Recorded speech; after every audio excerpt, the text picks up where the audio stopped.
আসসালামু আলাইকুম রহমতুল্লাহ বরকাতুহু। সম্মানিত দর্শক, আজকে আপনাদের মাঝে আলোচনা করব ৫ ওয়াক্ত নামাজের সময়সূচি, তাহাজ্জুদ, সেহরির শেষ সময়, ইশরাক, চাস্তের নামাজের সময়সূচি, ইফতারের শেষ সময়, নামাজের নিষিদ্ধ অক্তসমূহ, সূর্যোদয় সূর্যাস্তের সময়সূচি, প্রত্যেকটা জেলা বিভাগের নামাজের সময়সূচি। তো আজকে বৃহস্পতিবার ৪ই ডিসেম্বর ২০২৫ ইংরেজি, ২৯শে অগ্রহায়ণ ১৪৩২ বাংলা, ১২ই জুমাদিউস সানি ১৪৪৭ হিজরি।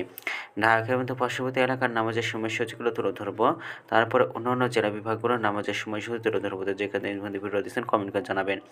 আজকে ঢাকার মধ্যে পার্শ্ববর্তী এলাকার ফজরের নামাজের রক্ত শুরু হবে ৫টা ৭ মিনিটে, ফজরের নামাজের রক্ত শেষ হবে ৬টা ২৪ মিনিটে, জোহরের নামাজের রক্ত শুরু হবে ১১টা ৫২ মিনিটে, জোহরের নামাজের রক্ত শেষ হবে ৩টা ৩৪ মিনিটে, আসরের নামাজের রক্ত শুরু হবে ৩টা ৩৫ মিনিটে, আসরের নামাজের রক্ত শেষ হবে ৪টা ৫৩ মিনিটে, মাগরিবের নামাজের রক্ত শুরু হবে ৫টা ১৪ মিনিটে, মাগরিবের নামাজের রক্ত শেষ হবে ৬টা ৩২ মিনিটে, এশার নামাজের রক্ত শুরু হবে ৬টা ৩ মিনিটে এবং শেষ হবে ৫টা ২ মিনিটে।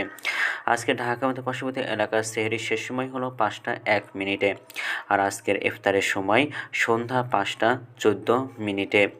আজকের নফল নামাজের উত্তম সময় ইশরাকের রক্ত সকাল ৬টা ৩৯ মিনিট থেকে ৮টা ২৭ মিনিট পর্যন্ত, চাস্তের রক্ত সকাল ৮টা ২৮ মিনিট থেকে ১১টা ৪৫ মিনিট পর্যন্ত এবং তাহাজ্জুদ নামাজের রক্ত উত্তম সময় রাত ১০টা থেকে ভোর ৫টা ২ মিনিট পর্যন্ত।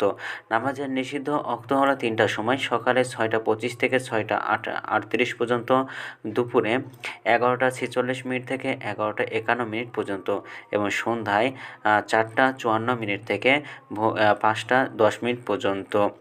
আজকের ভিডিওটি এ পর্যন্তই ছিল, মানে ঢাকার মধ্যে পার্শ্ববর্তী এলাকার।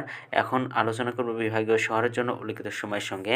যেসব বিভাগের সময় আপনারা যোগ বিয়োগ করবেন তা হলো এই, অর্থাৎ আপনারা বিয়োগ করবেন চট্টগ্রামে ৫ মিনিট এবং সিলেটে ৬ মিনিট কম করবেন ঢাকার মধ্যে পার্শ্ববর্তী এলাকার নামাজের সময়সূচি থেকে, এবং যোগ করবেন খুলনাতে ৩ মিনিট, রাজশাহীতে ৭ মিনিট, রংপুরে ৮ মিনিট, বরিশালে ১ মিনিট বেশি করবেন ঢাকার মধ্যে পার্শ্ববর্তী এলাকায় যে নামাজের সময়সূচিটা রয়েছে সেখান থেকে। তো আজকের ভিডিওটি এই পর্যন্ত ছিল, আর এই সূত্রগুলো নিয়েছি ইসলামিক ফাউন্ডেশন থেকে। ভিডিওটি ভালো লাগলে অবশ্যই চ্যানেলটি সাবস্ক্রাইব করে পাশে থাকবেন। ধন্যবাদ সকলকে। আসসালামু আলাইকুম রহমতুল্লাহি ওয়া বারাকাতুহু।